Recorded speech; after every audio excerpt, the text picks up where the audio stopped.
गफारा मेरे लिए दुआ और नेक तमन्नाओं का इजहार करते हुए बोला, लेकिन रात तुम गड़े में ही गुजारोगे। इस कोठरी में रहना खतरे से खाली नहीं है।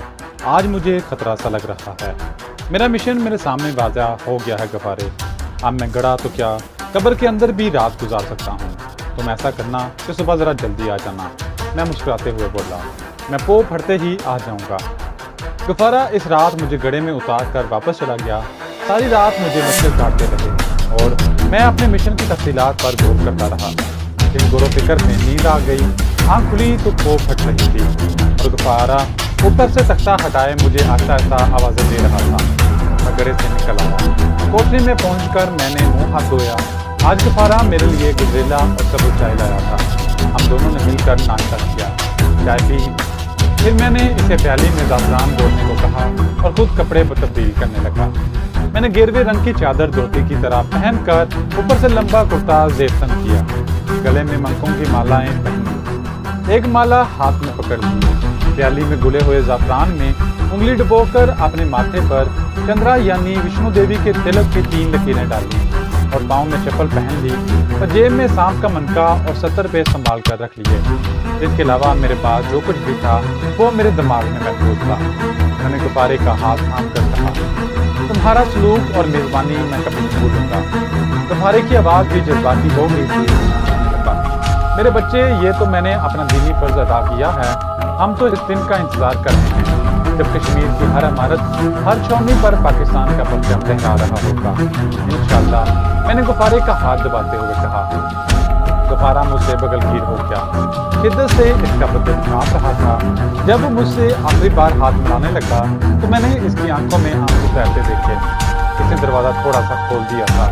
मेरे बच्चे, खुदा तुम्हारा हामी नासिर हो। मैं तुम्हारे लिए 5 वक्त की नमाज पढ़कर दुआ करूँगा। पाकिस्तान जाकर वहाँ भाइयों से कहना कि कश्मीर जाग रहा है।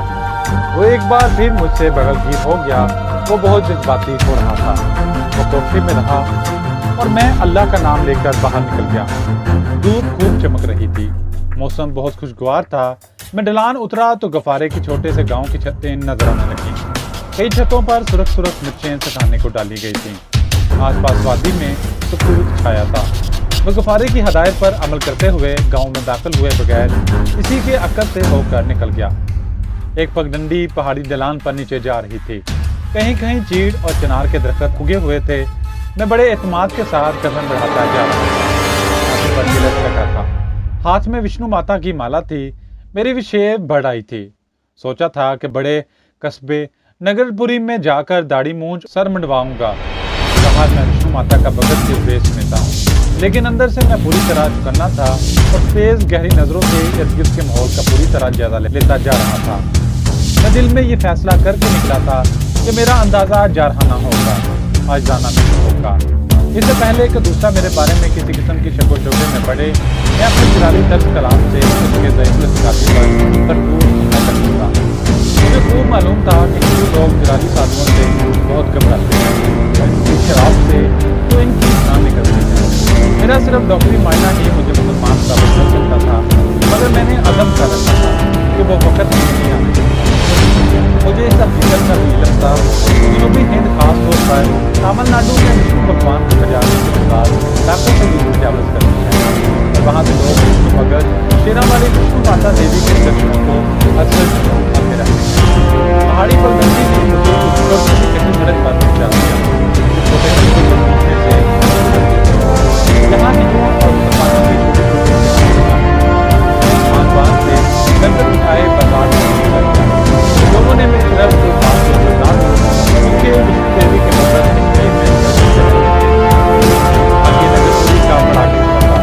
एक कस्बा फैला हुआ था। पहाड़ी ढलानों पर ऊपर नीचे कितने ही मकान बने हुए थे। सीढ़ियों की तरह के बेशुमार खेत थे जिनमें जरी मकई की फसल खड़ी थी। बाजारों में बड़ी रौनक थी। 2 मस्जिदों के गुंबद और एक मंदिर का किलस धूप में चमक रहा था। हजाम की दुकान को देखकर मैं अंदर दाखिल हो गया। एक कश्मीरी मुसलमान गाहक की सेब बना रहा था।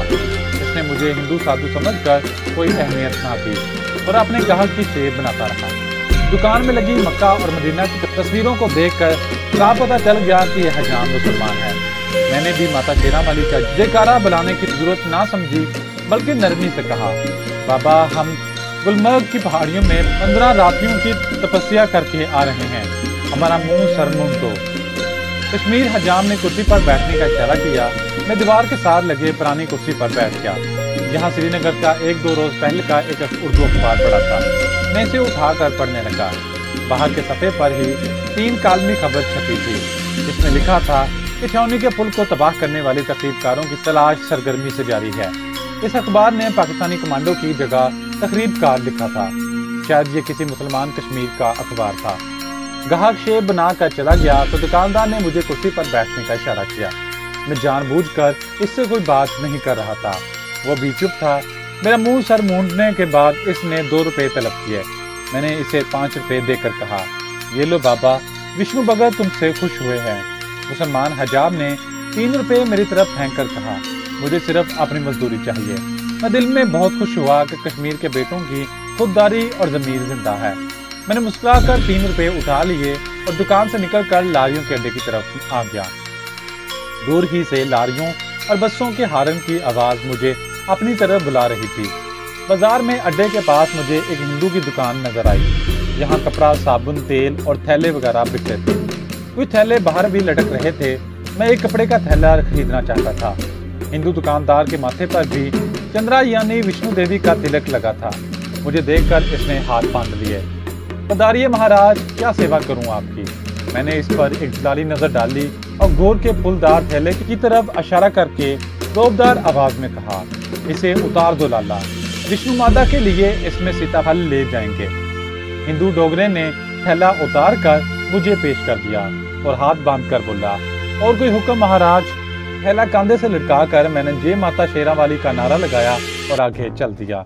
लारियों के अड्डे पर ज्यादा रश नहीं था, क्योंकि सर्दियों का मौसम शुरू होने के बाद पहाड़ों पर आने वाले मुसाफिरों का सिलसिला रुक गया था और जो गर्मियों में आए थे वो जा चुके थे।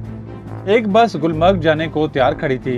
मैंने टिकट वाले बाबू से पूछा, जम्मू तवी को बस कब जाएगी। इसने टीन के एक छपरे तले खड़ी एक पुरानी बस की तरफ इशारा किया, जिसमें 6-7 मुसाफिर पहले ही बैठे थे। मैं जम्मू शहर का एक टिकट खरीदने लगा तो टिकट बाबू ने कहा, महाराज आप ऐसे ही बैठ जाएं, आपसे टिकट लेकर क्या करेंगे। मैं बगैर टिकट सफर नहीं करना चाहता था, इसलिए हंसकर कहा, माता विष्णु का भगत हूँ, मुझे विष्णु पैसे दे दिया करती है। बस में आकर बैठा तो किसी मुसाफिर ने मेरी तरफ ज्यादा ध्यान न दिया। माता विष्णु के भगत इस इलाके में फिरा ही करते थे। मैं भी यही चाहता था कि मेरी तरफ कोई तवज्जो न दे। बस की खिड़की के पास बैठकर हाथ में माला को फेरते हुए मैंने गहरी निगाह बाहर डाली। लारी अड्डे पर चाय के होटल के बाहर लकड़ी के बेंचों पर कुछ मुसाफिर बैठे भोजन कर रहे थे। एक कश्मीरी जमीन पर बैठा चाय पी रहा था। 2 पुलिस के सिपाही आहिस्ता आहिस्ता चलते अड्डे के सामने वाली दुकानों की तरफ जा रहे थे। आंखें किसी सीआईडी वाले को तलाश कर रही थी, मगर वहां कोई सीआईडी वाला नजर न आया। बस में कुछ और मुसाफिर सवार हो गए। इनमें 4 डोगरा औरतें भी थीं। मैं चुपचाप बैठा माला जाप कर रहा था। सिख ड्राइवर अपनी पगड़ी ठीक करता अगली सीट पर आकर बैठता हुआ क्लीनर से चलने का पूछा। इतने में अचानक एक तरफ से 3 भारतीय मिलिट्री पुलिस के आदमी निकल आए। मेरे दिल की धड़कन जरा तेज हो गई, लेकिन फौरन ही संभल कर बैठ गया। इन भारतीय फौजियों में 2 सिख और एक डोगरा हिंदू था। डोगरा हिंदू पीछे खड़ा रहा और दोनों सिख फौजी बस में आ गए। एक मुसाफिर से पूछताछ करने लगे कि वो कहां से आए हैं और कहां जा रहे हैं। मेरी बारी आई तो सिख फौजी मुझे घूर कर देखते हुए बोला, महाराज किधर से आए हैं। मैंने माला वाला हाथ ऊपर उठाकर पहाड़ों की तरफ इशारा किया। शिवरात्रि के टीले पर तपस्या करके आ रहे हैं बच्चा, और तभी में 8वें गुरु बादशाह गुरुद्वारे जाकर स्नान करेंगे। जम्मू में मैंने इस गुरुद्वारे का नाम सुन रखा था। सिख ने 8वें गुरुद्वारे का नाम सुना तो दूसरे मुसाफिरों की तरफ मुतवज्जा हो गया। मैंने इस सिख फौजी को वहीं मारा था जहां वो मर सकता था। इसके बाद इसने मुझसे कुछ न पूछा। जब दोनों फौजी बस से उतर गए तो बस चल पड़ी और मैंने दिल में खुदा का शुक्र अदा किया। जम्मू पहुंचने के बाद मुझे एक आदमी से बहरहाल बचकर रहना था, और वो था सीआईडी वाला। वो दुबला पतला हिंदू जिस बाग जोगियां वाले तक मेरा पीछा किया था, और शायद इसने आगे पाक कमांडो पार्टी की आमद की मुखबरी भी की थी। मुझे यकीन था कि अगर अब मैं इससे नजर आ गया तो वो मुझे गिरफ्तार करवा देगा। मेरा हुलिया भी वही था जिस हुलिये में मैं जम्मू से आगे अपने टारगेट की तरफ रवाना हुआ था। और अब इस खतरनाक आदमी को अगली दुनिया में पहुंचाने के अलावा दूसरा कोई इलाज मेरे पास ना था। बस पहाड़ी चढ़ाई चढ़ते हुए सुस्त रफ्तारी से चल रही थी। बस ने 1 घंटे बाद एक बहुत बड़े पहाड़ का चक्कर काटा और एक जगह रुक गई। यहाँ मुसाफिरों ने उतरकर चाय पी। जिनको चक्कर आ रहे थे वो सर पकड़कर जमीन पर बैठ गए और क्लीनर बस में ठंडा पानी डालने लगा, लेकिन मैं बस में ही बैठा रहा। आधे घंटे बाद बस दोबारा अपने सफर पर रवाना हो गई। रात के 8 बजे हमारी बस जम्मू शहर में दाखिल हुई। लारी अड्डे पर काफी रौनक थी, क्योंकि कुछ देर बाद यहाँ से एक बस पठानकोट जाने वाली थी और मुसाफिर जमा हो रहे थे। मेरा टारगेट बाग जोगियां वाला का एजेंट साधु माता दास था। जम्मू शहर सड़कों से थोड़ी बहुत वाकियत हो चुकी थी, लेकिन मैं अंधेरा हो जाने की वजह से खदशा था कि मैं कहीं भटक न जाऊँ। चाचा मैंने एक साइकिल रिक्शा ले लिया और इसे बाग जोगियां वाले की तरफ चलने को कहा। बाग से थोड़ी दूर मैं रिक्शे से उतर गया।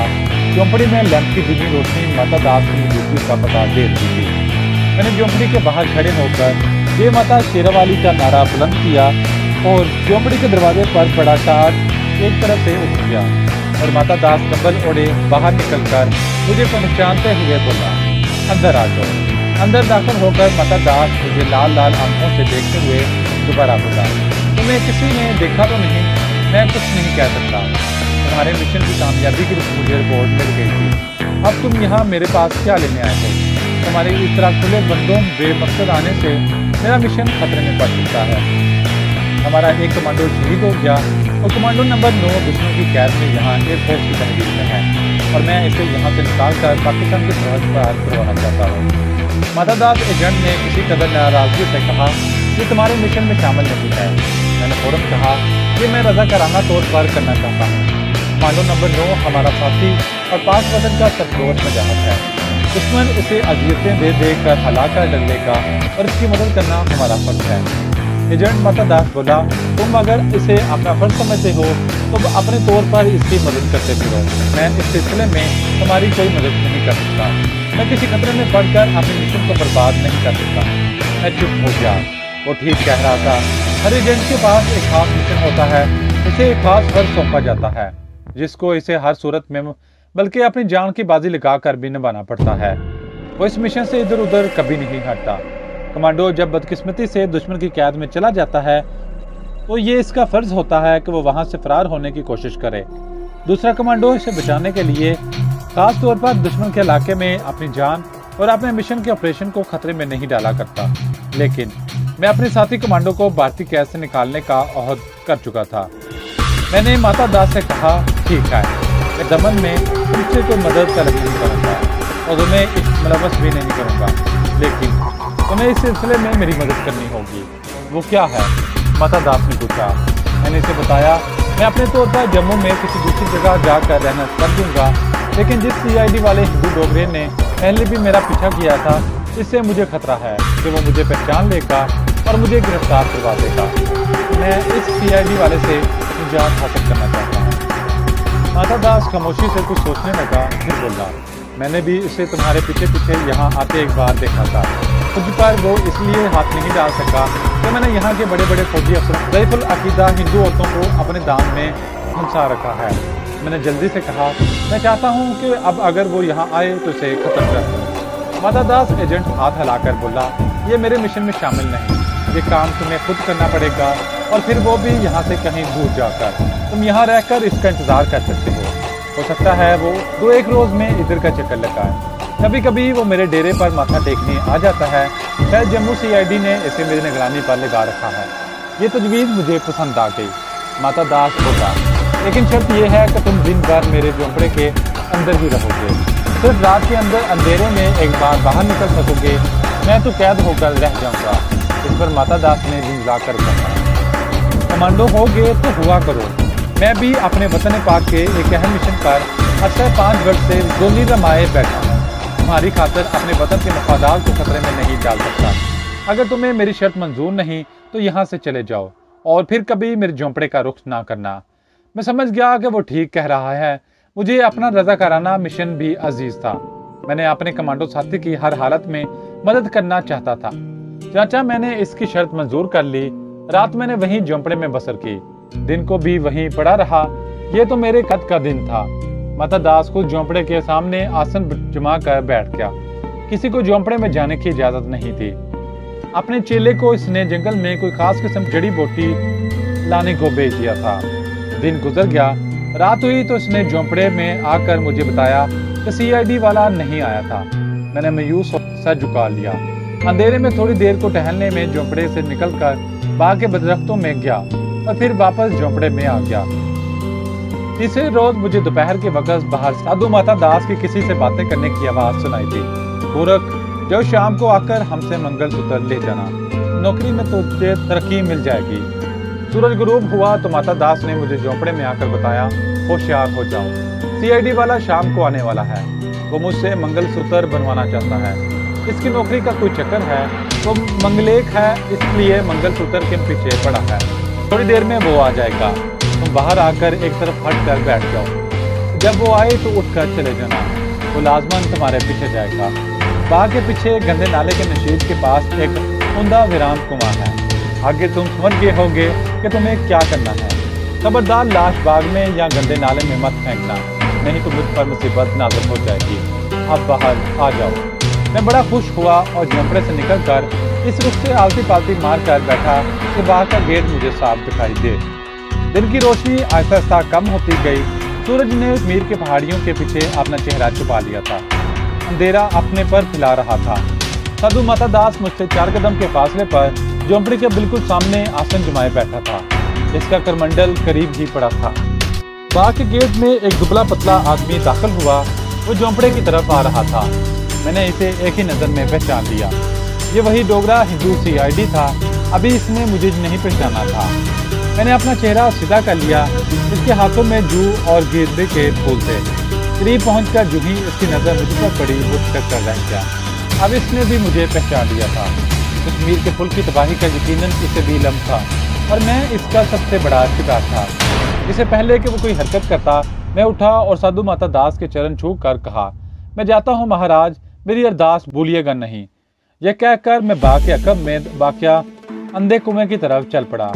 कुछ देर चलने के बाद मैंने गर्दन घुमाकर पीछे देखा। सीआईडी वाला मेरा ताक़ुब करता चला आ रहा था। सर्दी और शाम का अंधेरा बढ़ जाने की वजह से बाग में वीरानी सी छा रही थी। कहीं कोई आदमी नजर नहीं आ रहा था। मैं गंदे नाले के तरफ से होकर अंधे कुएं के पीछे आ गया और कुएं की मंडेर के पास उगी हुई झाड़ियों में छुप कर बैठ गया। थोड़ी देर में सीआईडी वाला भी वहां पहुंच गया। वो बड़ी बेचैनी से इधर उधर देखते हुए मुझे तलाश कर रहा था। मैं चाहता था कि वो मजीद आगे आ जाए और फिर हस्बत ख्वाहिश इस सीआईडी वाले ने चंद कदम उठाए और झुककर अंधे कुएं में देखने लगा। मैं झाड़ियों से निकलकर इसकी तरफ लपका। मुझे हमला आवर होते देखते ही वो संभल कर पीछे हटा और जेब से सीटी निकालकर जोर से बजा दी। दूसरे ही लम्हे वो काबू में था और 1 सेकंड के बाद इसकी गर्दन लटक रही थी। मैंने इसकी लाश को अंधे कुएं में फेंक दिया और खुद बाग के एफबी गेट की तरफ तेज चलने लगा।